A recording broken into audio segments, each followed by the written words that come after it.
Hey everyone, Richard from Digital Foundry here, and this is OnRush, the new game from Codemasters Evo, and to talk to me about it, John Linneman. Hey Rich, how's it going today? Not too bad. So, interesting news here. Obviously, this is the beta version of the game that we're playing here, which is available for everyone right now on PlayStation 4 and PlayStation 4 Pro. But you've just come back from the Codemasters Evo studio itself, right? That's correct, and I was able to take a very deep look at the game. So, in the next couple weeks or so, you can expect a huge deep dive into the game, possibly deeper than any we've ever done before. But for now, we can at least talk about what we have here in the beta version today, which showcases a nice little chunk of the game's tech, which, for as fast as this game is, you might be surprised to learn just how much is going on underneath the hood. Right, and we've got the technical pedigree here because Codemasters Evo is effectively Evolution Studios, the people who made MotorStorm and Drive Club. That's exactly right. So there's a lot of pedigree there, and this is their brand new game, crafted from the ground up with a brand new render. Yeah, I mean, as you can see here from the footage, it looks really good. And I think the first thing that surprised me, and I think yourself as well, is the frame rate. Yeah, definitely. So we first saw this at a developer presentation at Rezzed, and it was running on PlayStation 4 Pro, and we didn't actually think it was running on console because it was a really nice 60 frames per second, and it looked great. And yeah, it turned out though that it was the PlayStation 4 Pro version, not the PC, which we kind of thought it was at the time. Yeah, exactly right. I mean, all the trailers up to this point had been 30 frames per second, and you know, the MotorStorm games and Drive Club also 30 FPS games, so naturally, you know, you assume, hey, it's going to be that. So when they turn around, it's like, oh, it is actually 60 frames per second. That was really impressive. But what's surprising here is that also the base PS4 isn't left out of this party, because obviously, you know, PS4 Pro and Xbox One X, you'd expect that, and that is there in both of them, but also the base PS4 gets it. But there is a little bit of a caveat in this beta. Yeah, well, there's two things here. First of all, there are two modes, and at the moment it defaults to prioritize resolution versus prioritize frame rate, which we've both agreed is a much, much better experience. That's right, and it should be noted that it sticks to prioritize resolution only on the base PS4 as a default in the beta. The PS4 Pro version does actually default to the 60 FPS mode. I see. Fair enough. So have we got basically, well, I guess the question to ask first of all is what is the difference between the resolution and frame rate modes aside from the obvious 30-60 divide? Well, primarily in the case of the base PS4, we're looking at essentially a 900p pixel count in the high frame rate mode and 1080p in the 30 FPS mode. But of course they're using their nice temporal upscaler, which we'll get into some more detail on soon. But needless to say, the game does look very clear in either mode, but you do lose a little bit of clarity. Now, on the Pro, right now we're looking at 1080p pixel count when using the high frame rate mode, with a few extra details in the environment as well. But if you switch to the prioritize resolution mode, the rendering resolution is bumped up to 1620p, and details are slightly improved. It just looks nicer overall, though obviously you lose the fluidity of 60 FPS. Now, all modes across all systems do use their temporal upscaling features, so the image quality is further enhanced, which we'll touch on in the full feature video. It's a pretty neat technique. And beyond that, if you're on the Pro, the HUD is rendered at a native 4K, so it's nice and sharp, and there are some extra details to look forward to in the Xbox One X version, which we'll talk about when that version of the beta goes live. Okay, so well, let's talk a little bit more about the game and, of course, the technology. Now, the game itself, when I first played it, it was like, whoa, this is like a kind of fusion of MotorStorm, but it's running at 60 frames per second. And again, that kind of dovetails with something else I picked up, which is this is kind of very similar in terms of feel to Burnout, which is a series that we've both lamented in terms of its sort of disappearance from the scene. Yeah, the game itself is interesting that it feels like a fusion of something like MotorStorm with a bit of Burnout in it, in terms of like the way it handles is reminiscent of Burnout. But then there's also aspects like almost SSX like, with some huge jumps and the way the music is timed to all your actions. And then on top of that, the actual game modes themselves are very different. It's not a normal racing game, and I think that's that was kind of a surprise to me, and it's really interesting. But it keeps the game packed, so to speak, because they kind of built what's like the it's like the Stampede, where you're always in the middle of a huge chunk of action, with 6 versus 6 plus 12 extra AI cars that help you gain boost when you crash them.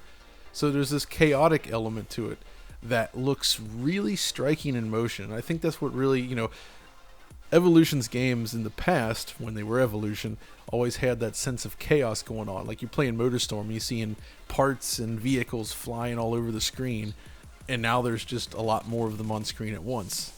Mm-hmm. And it's doing it at 60 frames per second, yes, if you so choose. And it's got this kind of, as you say, a kind of Burnout and SSX feel to it. So it is a lot more arcade-like. Yeah, exactly. So it's a high-energy game. The type of racing game we don't see that much anymore.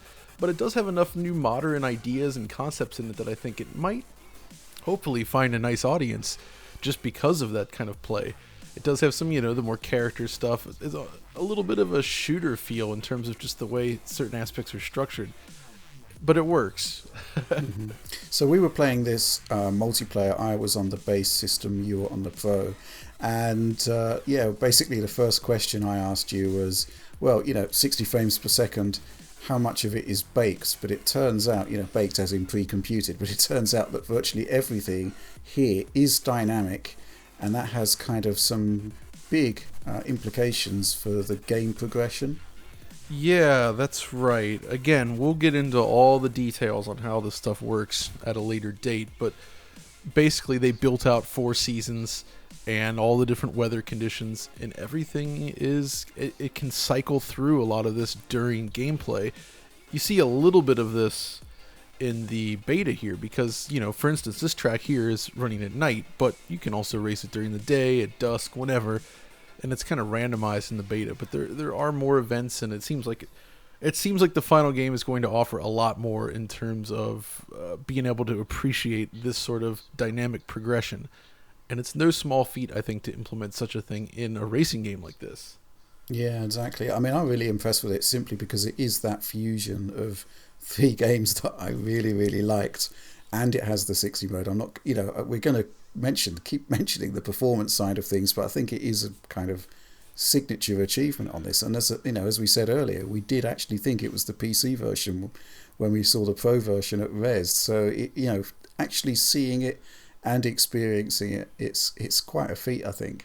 Yeah, and I think here we should probably discuss the current state of the performance then. So I've been told that the beta here is about 4 to 5 weeks old, so it's a little out of date, and I have played a newer version, which we'll touch on, of course, going forward, but performance has improved. Now, on the Pro in the beta, as you can see, we're already looking at pretty much a locked 60 frames per second. I was able to find just occasional little bouts of tearing here and there. It's really uncommon, but it does happen from time to time. And I didn't notice any of that in the more updated version that I've played, so I wouldn't worry about that. But it's the base PS4 side that I think is a little bit initially concerning, but I'm not too worried about it. Well, that's the version that you were playing here in this capture. Yeah. Well, here's the thing. There is a fair amount of tearing in it, and it's basically because the game isn't quite hitting its 16 millisecond frame time budget. But what I will say is that the worst frame rates I saw were like 55 frames per second. So in terms of finding that additional, small amount of percent performance to actually hit 60, I'm pretty confident that they can do it. Bearing in mind that, when we saw the Pro version at Res, there was, a few performance issues there which aren't in this beta. So obviously optimization is happening and it is ongoing. Secondly, the tearing is just when it's slightly over budget. So if you're slightly over the render time budget, you will get a tear, and that tear will persist, even though the actual, frame time and the frame rate is still pretty much 60. So you can actually see that the frame rate is pretty solid. but the tearing is present. And so you kind of get a look that's kind of like a slight wobble. Now, if this code is indeed 5 weeks old, and based on the improvements we've seen from build to build so far, I mean, Res wasn't so long ago. So yeah, right. I think there is, leeway here for it to be sorted. But yeah, at the moment they have kind of locked the demo to 30 to begin with on the base system. You have to actually complete the tutorial to access the menu to switch it to 60. But I would still take the experience here over the locked 30, because you drop back to the 30 and it's like, whoa, this isn't really what I want. Yeah, and I think it's important to note here that it's specifically been noted that in this beta, they weren't confident enough in the high frame rate mode on the base system. Thus, that's why they did engage the 30 FPS cap by default. But when you get your hands on the final game, it will be the 60 FPS mode by default, because apparently it has improved that much. Okay, good stuff. Well, I'm kind of looking forward to seeing, just how they tidy it up. I guess my only sort of slight concern would be that this is what people are going to be seeing in the here and now. And this is, I guess, the closest thing that OnRush will get to a playable demo. So, but, obviously we'll be there on day one with more coverage of the actual final code. And we'll get the definitive answer right then. Yeah, and of course, as I mentioned earlier, we're going to have an extensive behind-the-scenes look at essentially how the game was made from the very beginning. And I hope that that should shine a lot of light on what it took to make this game. And it really showcases just how impressive the technology powering it really is. Good stuff. And also, we still have the Xbox beta to come. Aha, that's right, of course. We still need to check it out on Xbox. And yes, I think that about wraps up our discussion on the beta for now. So thanks for joining me for both racing and chatting about it, Rich. No problem. It was a pleasure.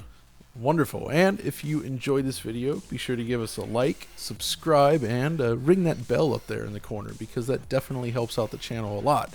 And of course, if you want to chat with us, find us over on Twitter. We're always over there. And until next time, this is John and Rich signing off.